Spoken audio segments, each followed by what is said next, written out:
বিসমিল্লাহির রহমানির রহিম। আমাদের অনলাইন শিক্ষা কার্যক্রমে এখন আমরা মাধ্যমিক শ্রেণীর রসায়ন বিজ্ঞান অংশে রাসায়নিক বন্ধন নিয়ে আলোচনা করছি। এখানে অষ্টক ও দুইয়ের নিয়ম যে বিষয়টি আছে, আমরা সেই নিয়মের উপর এখন কথা বলছি। তো এখানে অষ্টক ও দুইয়ের নিয়মটি আসলে কি? প্রথমত আমরা দেখব হলো অষ্টকের নিয়ম।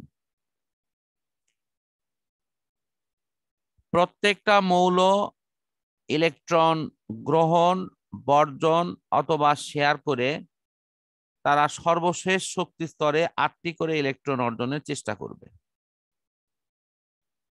এই 8টা করে ইলেকট্রন অর্জনের চেষ্টা করার নামই হলো অষ্টকের নিয়ম। আমি যে কথাটি বললাম এটা আমাদের এই যে 8টা করে ইলেকট্রন বিদ্যমান, এই কথাটা এখানে লেখা আছে। তাহলে আমাদের কিন্তু একটা উদাহরণও এখানে দেওয়া আছে। একটু সবাই তোমরা এই উদাহরণটার দিকে লক্ষ্য করো। একটু আগে যে আমি মিথেন লিখলাম, এই মিথেন দিয়ে এই উদাহরণটা এখানে দেওয়া আছে। আমি উদাহরণটা বুঝাই দিচ্ছি, তাহলে এটা সবাই বুঝতে পারবা। মিথেনের স্বাভাবিক সংকেত হলো CH4, কিন্তু মিথেনের এই যে কার্বন, সেই কার্বনের তোমরা দেখো এই কার্বন আছে হলো মাঝখানে, এটা হলো কার্বন। কার্বনের বহিস্থ স্তরে একটা ইলেকট্রন, দুটা ইলেকট্রন, 2 জোড়া, 3 জোড়া এবং 4 জোড়া, এই সব মিলিয়ে 8টা ইলেকট্রন আছে। তা আমি এটা তোমাদের আরো ভালো বোঝার জন্য আমি হোয়াইট বোর্ডে এটা দেখাই দিচ্ছি যে এটা কিভাবে আছে। আমরা প্রথমে কার্বনের পরিচয়টা নেই। কার্বনের ইলেকট্রন সংখ্যা হলো 6টা। এর কারণটা কি? কার্বন 6 নম্বর মৌল। তোমরা যদি পর্যায় সারণী একটু দেখো, তাহলে পর্যায় সারণীতেই এটা আছে, কিন্তু এটা 6 নম্বর মৌল। তাহলে কার্বনের যেহেতু 6 নম্বর মৌল, তাহলে কার্বনের ছবিটা আমরা একটু অঙ্কন করি। কিভাবে কার্বনকে আমরা আঁকাতে পারি? এটা কার্বনের হলো নিউক্লিয়াস, তারপরে প্রথম খোলক, এরপরে দ্বিতীয় খোলক। এখান থেকে আমরা দেখেছি কার্বনের এখানে এই ভিতরে আছে 2টা ইলেকট্রন, আর বাইরে আছে হলো 4টা ইলেকট্রন। এইরকম 4টা ইলেকট্রন আছে। তোমরা সবাই একটু বলো তো, এই পর্যন্ত কারো বুঝতে সমস্যা হচ্ছে কি? কার্বনের 6টা ইলেকট্রন এইভাবে বিন্যাস আছে। একটু মতামত দাও যে আচ্ছা, কার্বনের ইলেকট্রন বিন্যাসটা এভাবে সাজানো আছে। প্রথম কক্ষপথে আছে 2টা, পরের কক্ষপথে আছে 4টা। কারণ সব সময় প্রথম কক্ষপথে 2টাই থাকে, তারপরে গুলো এইভাবে বিন্যস্ত হয়। তাহলে এটি কারোরই সমস্যা নয়। শিমু, রাবেয়া, ইউসুফ, মরিয়ম, কারোরই সমস্যা না? না স্যার। ইউসুফ, কি বুঝতে পারছো এরকম করে ইলেকট্রন বিন্যাস যে সাজানো থাকে? হ্যাঁ স্যার। আচ্ছা, ঠিক আছে। এখন এই মিথেনের সাথে 4 জন হাইড্রোজেন আছে। হাইড্রোজেন কয়জন আছে? 4 জন। তোমরা পর্যায় সারণীর চার্টে দেখো, হাইড্রোজেনের একটা মাত্র ইলেকট্রন আছে, কারণ এর হলো 1 নম্বর মৌল। এটার রোল নম্বর হলো 1। এর একটি প্রোটন আর একটা হলো ইলেকট্রন আছে।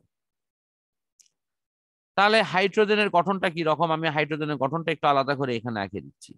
মনে করো হাইড্রোজেন, এটা হলো নিউক্লিয়াস, তারপরে নিউক্লিয়াসের বাহিরে আমি খোলক দিচ্ছি।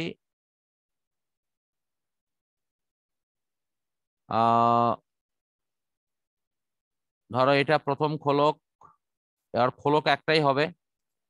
এই খোলকে ইলেকট্রন দেওয়া হচ্ছে। এটা ধরো হাইড্রোজেনের ইলেকট্রনটা আরেকটা ভিন্ন কালার দিয়ে দেই। এটা হলো হাইড্রোজেনের ইলেকট্রন, এটা। তাহলে এটা হলো হাইড্রোজেনের গঠন। এখন হাইড্রোজেন যখন এই তোমার হলো কার্বনের সাথে এসে যুক্ত হবে, তখন কি হবে? এই হাইড্রোজেনকে আমরা মনে করো এখান থেকে এই দিকে রিপ্লেস করে দিচ্ছি। আমরা এখানে 4টা হাইড্রোজেন আঁকে নেব। এই যে একটা হাইড্রোজেনের হলো অংশ, 2টা, এই যে 3টা, এই যে 4টা। আমরা এখন ওর খোলকটা এঁকে দিই। খোলকটা ধরো এরকম যে প্রথম খোলক আমাদের একটা খোলক আঁকালি হবে,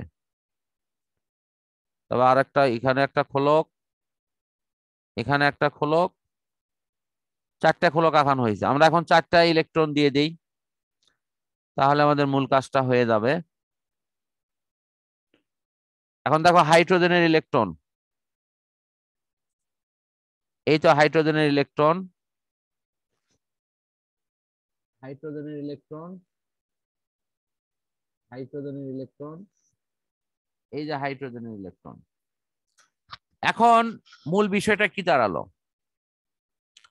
কার্বন ওই একটা করে ইলেকট্রন হাইড্রোজেনের সাথে শেয়ার করছে। দেখো এখানে হাইড্রোজেনের এবং কার্বনের মিলে একটা ইলেকট্রনের জোড়া তৈরি হয়েছে। তাহলে এইরকম জোড়া কয়টা তৈরি হয়েছে? দেখো তো 4টা জোড়া তৈরি হয়নি? ভালো করে দেখো তো সবাই। 4টে জোড়া তৈরি হওয়াতে কার্বন মনে করতেছে যে তার চারদিকে 4 দুকোণে 8টা ইলেকট্রন আছে। অন্যদিকে হাইড্রোজেন গুলো মনে করতেছে যে তাদের ভিতরে 2টা করে ইলেকট্রন আছে, মানে 1 জোড়া করে আছে। এই যে হাইড্রোজেন যে মনে করিচ্ছে তার চারদিকে 1 জোড়া ইলেকট্রন আছে, কার্বন মনে করতেছে তার দিকে 4 জোড়া ইলেকট্রন আছে, মানে 8টা ইলেকট্রন আছে। এটাই হলো অষ্টক আর 2 এর নিয়ম। অষ্টকের নিয়ম মানে সর্বশেষ কক্ষপথে 8টা করে ইলেকট্রন থাকবে, আর 2 এর নিয়ম মানে সর্বশেষ কক্ষপথে 2টা করে ইলেকট্রন থাকবে। তা হাইড্রোজেনের 2টা করে ইলেকট্রন আছে, আর কার্বনের কয়টা করে আছে? 8টি করে ইলেকট্রন আছে। সবাই কি আমার এই উদাহরণটা বুঝতে পারছো? হ্যাঁ স্যার। কারো কাছে কি কোনো বিষয়ে কঠিন লাগছে যে স্যার এই জায়গাটা জটিলতা মনে হয়েছে? আচ্ছা ঠিক আছে, তাহলে আমরা অষ্টক আর 2 এর নিয়মটা আশা করি ক্লিয়ার মতো বুঝছি। এখন 2 এর নিয়মে একটি গুরুত্বপূর্ণ কথা আছে। সে 2 এর নিয়মটা কি? আসলে কি ইলেকট্রন 2টা থাকবে এই নিয়ম কি 2 এর নিয়ম? না। এই 2 এর নিয়মের অর্থ হচ্ছে ইলেকট্রন থাকবে জোড়া জোড়া করে। তো 2 এর নিয়ম কেন বলা হলো? কারণ 1 জোড়া ইলেকট্রনের জন্য 2টা ইলেকট্রন লাগে। তো 2 এর নিয়ম অনুসারে আমি যদি ব্যাখ্যা দেই, তাহলে ব্যাখ্যাটা হবে এরকম যে কার্বনের চারদিকে তোমার হলো 4 জোড়া ইলেকট্রন আছে, আর হাইড্রোজেনের চারদিকে ইলেকট্রন আছে 1 জোড়া। এই যে জোড়া জোড়া ইলেকট্রন থাকে এটার নাম হলো 2 এর নিয়ম। তা আমি একটু তোমাদের মূল বই থেকে এই লাইনগুলো একটু দেখাই দেই, তাহলে বিষয়টা তোমাদের একটু ক্লিয়ার লাগবে। আমি একটু তোমাদের দৃষ্টি আকর্ষণ করছি। এই যে দেখো এখানে লেখা আছে কেন্দ্রীয় পরমাণু কার্বন, তার সর্বশেষ শক্তি স্তরে 8টি ইলেকট্রন আছে। তো যেহেতু 8টা ইলেকট্রন আছে, তার মানে আমার এই অষ্টকের নিয়মটা সে মেনে চলছে। কারণটা কি? কারণ কোন মৌল যখন ইলেকট্রন মানে তোমার হলো যৌগ গঠন করে, তখন তারা কিন্তু একটা নিয়ম মানে সকল নিষ্ক্রিয় গ্যাসের ইলেকট্রন বিন্যাসের ক্ষেত্রে সবারই সর্বশেষ শক্তি স্তরে 8টি করে ইলেকট্রন আছে। তো সবগুলো নিষ্ক্রিয় গ্যাসের 8টা করে ইলেকট্রন আছে, একমাত্র হিলিয়াম ছাড়া। হিলিয়ামের ক্ষেত্রে ইলেকট্রন আছে 2টা। তো এখন যখন মৌলগুলো পরস্পরের মধ্যে ইলেকট্রন শেয়ার করে, গ্রহণ করে, বর্জন করে, ভাগাভাগি করে, তখন তারাও কিন্তু এই 8টা করে ইলেকট্রন ধারণ করে। এই 8টা করে ইলেকট্রন তারা লাভ করে বা করার চেষ্টা করে। একেই বলা হয় অষ্টকের নিয়ম। তাহলে আমি কথাটা আবারও বলতেছি যে প্রত্যেকটা মৌলের উদ্দেশ্য কি? উদ্দেশ্য হলো নিষ্ক্রিয় মৌলের মতো ইলেকট্রন বিন্যাস অর্জন করা। তো এই জন্য তারা কি করে?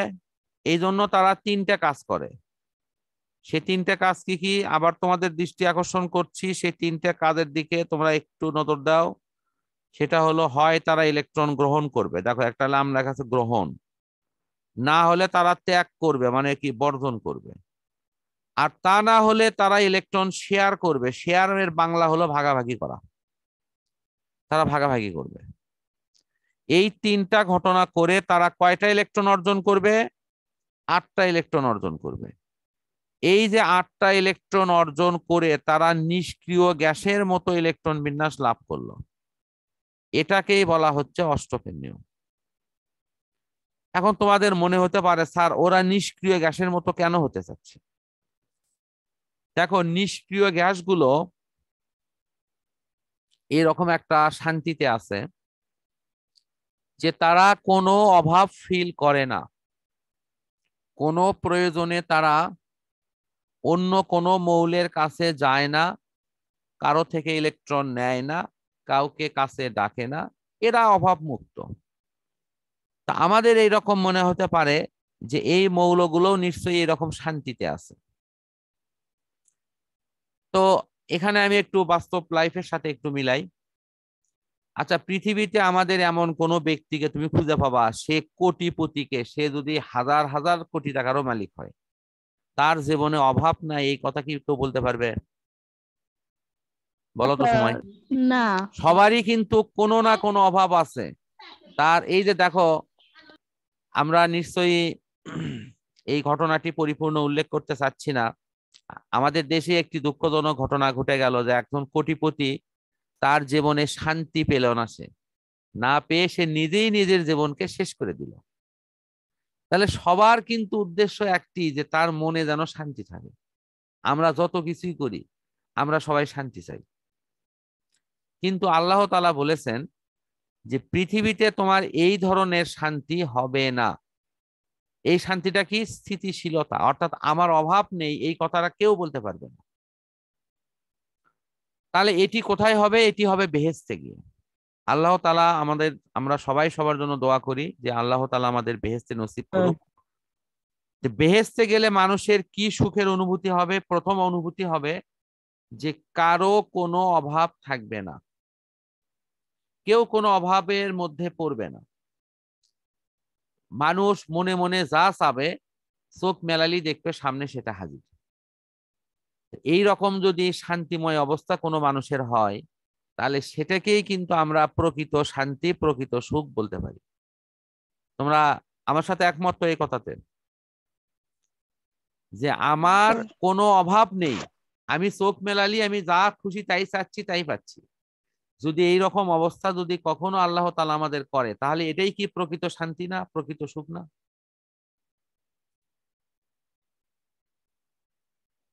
তাহলে এই নিষ্ক্রিয় মৌলগুলো কিন্তু এই শান্তিতে আছে।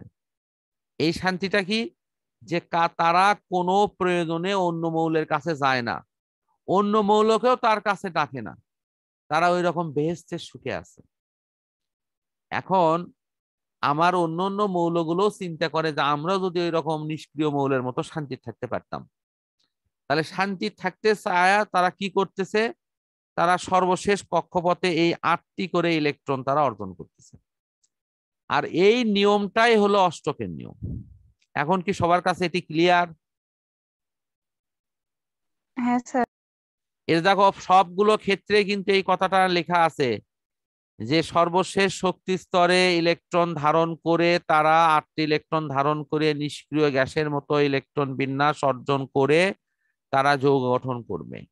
এই যৌগ গঠনের নিয়মকে বলা হয় অষ্টকের নিয়ম। এখন আসো যে 2 এর নিয়মটা কি? এখন কিন্তু বলা হচ্ছে যে অষ্টকের নিয়মের ক্ষেত্রে কিছু সীমাবদ্ধতা থাকার কারণে বিজ্ঞানীরা নতুন আর একটা নিয়ম আমাদের কাছে নিয়ে আসেন, সেটি হলো 2 এর নিয়ম। এবং এই নিয়মটাকে অধিক অধিক আধুনিক এবং গ্রহণযোগ্য বলে সবার কাছে এটি মেনে নেওয়া হয়েছে। তাহলে আমরা একটু দেখি এই 2 এর নিয়মটার আসল কথাগুলো কি, আমরা এটি একটু ব্যাখ্যা করে দেখবো ইনশাল্লাহ। এই 2 এর নিয়মটা হলো এরকম। এই নিয়ম বলতিছে যে সর্বশেষ শক্তি স্তরে ইলেকট্রন থাকবে হলো এক বা একাধিক জোড়া করে ইলেকট্রন থাকবে। এই কথাটার নাম হলো 2 এর নিয়ম। তাহলে এই জোড়া ইলেকট্রন থাকাটাকেই তারা 2 এর নিয়ম বলতিছে। তাহলে এটার ব্যাখ্যাটা কি? এটার ব্যাখ্যা হলো, দেখো, হাইড্রোজেনের ইলেকট্রন আছে সর্বশেষ কক্ষপথে 1 জোড়া। আমি যদি এখানে কার্বনেরটা ধরি, কার্বনের আছে 4 জোড়া, তাহলে আমি কার্বনেরটাও ব্যাখ্যা দিতে পারছি, হাইড্রোজেনেরটাও ব্যাখ্যা দিতে পারছি। কিন্তু অষ্টকের নিয়ম কার্বনেরটা ব্যাখ্যা দিতে পারছে, কিন্তু হাইড্রোজেনেরটা ব্যাখ্যা দিতে পারছে না। এই কারণের জন্য 2 এর নিয়মটা কিন্তু আমাদের কাছে এখন অত্যন্ত বেশি গ্রহণযোগ্য আকারে আসছে। তাহলে আজকে আমরা এখন পর্যন্ত যা পড়লাম সেটা একটু সারমর্ম করে দেই, যে প্রত্যেকটি মৌল তারা তাদের নিকটস্থ নিষ্ক্রিয় মৌলের মতো ইলেকট্রন বিন্যাস অর্জন করতে চায়। এই কারণের জন্য তারা ইলেকট্রন গ্রহণ, বর্জন, শেয়ার করে 8টা ইলেকট্রন লাভ করতে চায়। এইটা হলো অষ্টকের নিয়ম। বর্তমানে অষ্টকের নিয়মের পাশাপাশি আরেকটি আধুনিক এবং গ্রহণযোগ্য নিয়ম নিয়ে আসা হয়েছে, সেটা হলো 2 এর নিয়ম। এই নিয়মের মূল কথা হলো সর্বশেষ শক্তি স্তরে 1 বা একাধিক জোড়া ইলেকট্রন থাকবে। সেটির অর্থ হচ্ছে যে 8টি ইলেকট্রন লাভ করেছে তখন 2 এর নিয়মে বলবো সে 4 জোড়া ইলেকট্রন লাভ করছে। যে মাত্র 2টি ইলেকট্রন লাভ করছে তখন তাকে আমরা বলবো সে 1 জোড়া ইলেকট্রন লাভ করেছে। এটি হলো 2 এর নিয়ম। আর বন্ধনের অষ্টক এবং 2 এর নিয়মের এটি মূল কথা। তোমরা কি এটা ক্লিয়ার, সবাই বুঝতে পেরেছো? একটু সবার মতামত দাও। হ্যাঁ স্যার। কারো কোনো জটিলতা লাগছে কি এটা? না। আচ্ছা, আমরা সামনে দিন ইনশাল্লাহ এই 2 এবং অষ্টকের নিয়মের আরো অনেকগুলো উদাহরণ পড়বো যেগুলো পরীক্ষায় আসে। তো তোমরা সবাই একটু কোড আন কোড এটা লিখে রাখো যে আমরা এই জায়গা থেকে আবার পড়া শুরু করব সামনের দিন। এই যে এখান থেকে, এই যে এখানে যে উদাহরণগুলো দেওয়া আছে এই উদাহরণগুলো নিয়ে আমরা অবশ্যই পর্যালোচনা করব এবং এগুলো উল্লেখ করে কিন্তু পরীক্ষায় প্রশ্ন আসে। তা আজকে আমরা এখানেই পড়াটি শেষ করছি। পরম করুণাময় আল্লাহ তাআলার কাছে সবার সুস্থতা কামনা করে বিদায় নিচ্ছি। মহান আল্লাহ তাআলা যেন আমাদের সারা দেশ, সারা বিশ্বকে এই সাধারণ মানুষের এই দুঃখ দুর্দশা, বিশেষ করে করোনা প্যান্ডামিক থেকে রক্ষা করেন, এই আশাবাদ ব্যক্ত করছি এবং সবার বিপদ আপদ আল্লাহ যেন দূর করে দেন। তো সবাইকে সুস্বাস্থ্যে রাখুক এই দোয়া করে আমরা শেষ করছি। আল্লাহ হাফেজ। আসসালামু আলাইকুম। ওয়ালাইকুম সালাম ওয়া রাহমাতুল্লাহ।